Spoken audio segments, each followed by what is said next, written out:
여러분 평안하십니까? 3월 30일 화요일 고난주간 둘째 날 한절 앉기 시작하겠습니다. 오늘은 가룟 유다의 마지막을 따라가 보려고 합니다. 마태복음 27장 1절과 2절 말씀입니다. 새벽에 모든 대제사장과 백성의 장로들이 예수를 죽이려고 함께 의논하고 결박하여 끌고 가서 총독 빌라도에게 넘겨주니라. 대제사장과 백성들의 장로들로 구성된 사내들인 공회가 밤새 예수님을 신문한 끝에 내린 판결은 유대법으로 사형에 해당하는 신성모독죄였습니다. 그렇지만 로마의 관할을 받고 있는 유대는 사형을 집행할 수가 없었죠. 그래서 로마 당국의 재판을 다시 한번 거쳐야만 했습니다. 그러나 로마의 입장에서 신성모독죄는 관심 밖의 일이죠. 그래서 그들은 예수님을 사형시키기 위한 로마법의 사형에 해당하는 또 다른 죄목을 찾아 덮어 씌워야만 했습니다. 그렇게 밤새도록 모의한 끝에 결론을 내리고 예수님을 결박해서 로마 총독 빌라도에게 넘겨줍니다. 여러분, 이들의 모습을 통해서 무엇을 볼 수 있을까요? 하나님을 가장 가까운 곳에서 섬긴다고 하는 대제사장, 그리고 백성들의 지도자인 장로들이 어떻게 저렇게 악랄할 수도 있을까 생각할 수 있습니다. 그러나 사실 우리 주변에 많은 사람들이 죄를 저지르고 모의할 때 이렇게 연합하는 모습을 우리가 심심치 않게 볼 수가 있습니다. 지난 16장에서도 서로 상극, 앙숙처럼 지내던 바리새파와 사두개파가 예수님을 잡기 위해 연합하는 모습을 우리가 보지 않았습니까? 오늘 이들도 자신의 힘으로는 부족하니까 로마를 끌어들이고 또 죄를 어떻게 실현시킬 수 있을까 함께 고민하고 모의하는 모습을 우리에게 보여주고 있죠. 저는 이들을 통해서 나의 모습은 어떤가 돌아보는 시간을 잠시 가졌습니다. 과연 나는 생명을 살리고 선을 행하기 위해서 그 목적을 가지고 누군가와 의논하고 기도하며 연합하려고 하고 있는가? 아니면 누군가를 비방하고 정죄하기 위해 그 모임에 가담하기를 즐겨하고 있는가 돌아보게 되었습니다. 여러분들은 어떠신가요? 사람은 근본적으로 악합니다. 부인할 수가 없습니다. 그런데 우리가 늘 속고 있는 것이 있습니다. 은연중에 나는 나의 착함과 의로움과 선함을 지키려고 노력하면서 산다고 생각하지만 사실 우리 안에는 어떤 선함도 의로움도 존재하지가 않습니다. 오직 악함만이 있습니다. 다만 선과 의는 하나님께서 주셔야만 하는 것입니다. 어제 베드로의 경우만 봐도 그렇습니다. 모두가 예수님을 버릴지라도 나는 주와 함께 하겠다. 죽을지언정 떠나지 않겠다며 예수님을 향한 대단한 믿음이 있는 것처럼 보였지만 한 여종의 추궁 한마디에 예수님을 모른다고 부인하고 거짓 맹세와 저주를 늘어놓으며 180도 돌아선 베드로의 모습을 우리가 보지 않았습니까? 바로 그것이 우리 안에 잠재되어 있는 죄악된 본성이고 연약함입니다. 그리고 죄의 힘입니다.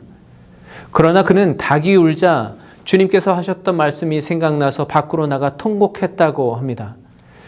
우리가 주님의 말씀을 기억하고 성령 안에서 늘 깨어 있지 않으면 우리의 믿음은 아주 작은 것에도 변질될 수 있다는 것을 늘 기억해야 하겠습니다.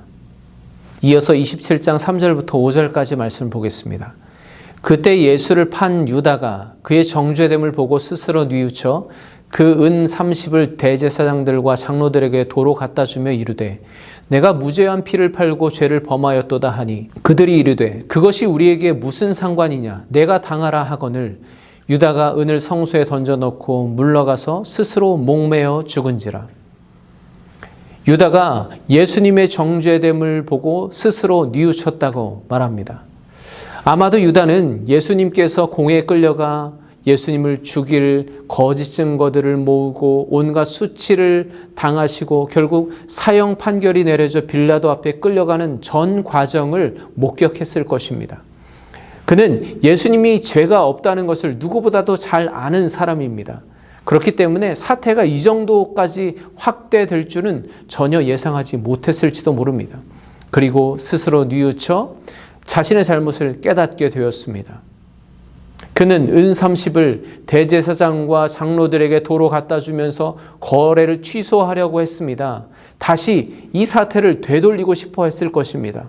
그렇지만 그들은 이미 예수님께 사형 판결을 내린 상태이고 예수님을 놓아줄 리가 없는 것이죠. 이 유다는 내가 죄 없는 사람의 피를 팔아넘기는 죄를 지었다고 그들 앞에서 호소하며 죄책감만이라도 벗어보려고 했습니다. 그러나 안타깝게도 그들은 유다보다 더 완악한 자들이었습니다. 그들은 돈을 받지 않고 우리와는 상관없는 일이니 모든 책임 네가 져라, 네가 당해봐라 하고 유다의 말을 무시하고 예수님을 죽이려는 그 계획을 계속해 나갑니다. 그러나 유다뿐만 아니라 대제사장, 장로들, 총독 빌라도조차 예수님의 죽음이 무죄한 피임을 분명히 알고 있었습니다. 그들 모두 이 범행에 가담한 자들입니다. 어떻게든 죄책감에서 벗어나 보려고 자기에게는 책임이 없다고 주장하고 싶어 했습니다. 대제사장들은 우리와 상관없는 일이라며 모든 죄를 유다에게 덮어씌웠고 또 빌라도는 손을 씻었습니다. 이들은 방법만 다를 뿐이지 율법적으로, 행정적으로, 개인적으로 스스로 자신의 죄를 속죄하려고 했습니다. 그러나 그렇게 한다고 그들의 죄가 해결되는 것은 결코 아닙니다.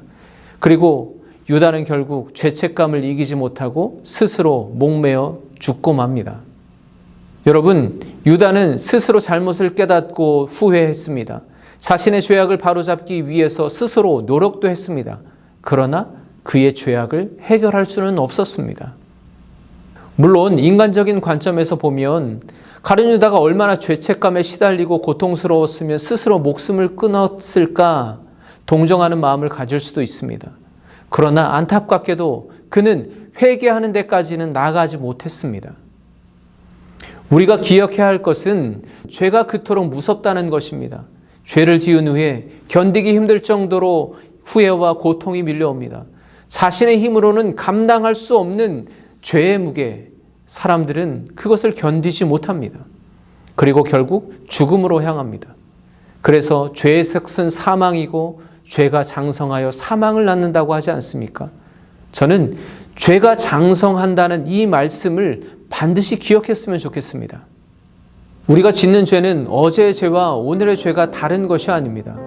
어제의 죄는 어제로 끝나고 오늘의 죄는 오늘로 국한되어 있는 것이 아닙니다. 죄는 여전히 살아 있습니다. 죄는 날로 성장합니다.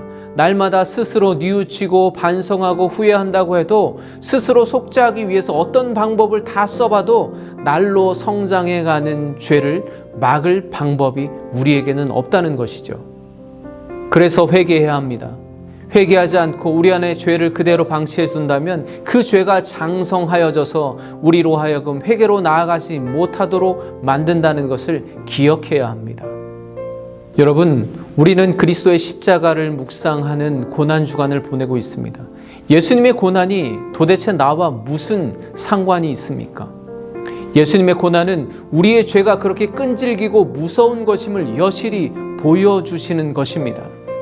우리 스스로 자신의 죄와 허물을 씻기 위한 노력들은 모두 실패할 수밖에 없습니다. 반드시 그렇게 되어 있습니다. 세상에서는 스스로 죄값을 치르며 목숨을 끊는 사람들을, 바로 가룟 유다와 같은 사람들을 양심적이고 의로운 사람이라고 부추겨 세울지도 모릅니다. 그러나 우리 스스로 우리의 죄를 해결해 보려고 하는 시도 자체가 하나님 앞에 큰 교만입니다. 여러분 안에 죄악을 그대로 내버려 두지 마십시오. 나의 착함, 나의 선, 나의 의로움, 나의 노력으로 그것을 덮으려고도 하지 마십시오. 성령 안에 늘 깨어서 죄를 민감하게 깨닫고 즉각적으로 회개함으로 날마다 나의 죄가 죽어지고 예수 그리스도의 십자가의 은혜로 다시 살아남을 경험하는 복된 오늘, 복된 고난주간이 되시기를 우리 주님의 이름으로 간절히 축복합니다. 평안하시고 내일 다시 만나 뵙겠습니다. 감사합니다.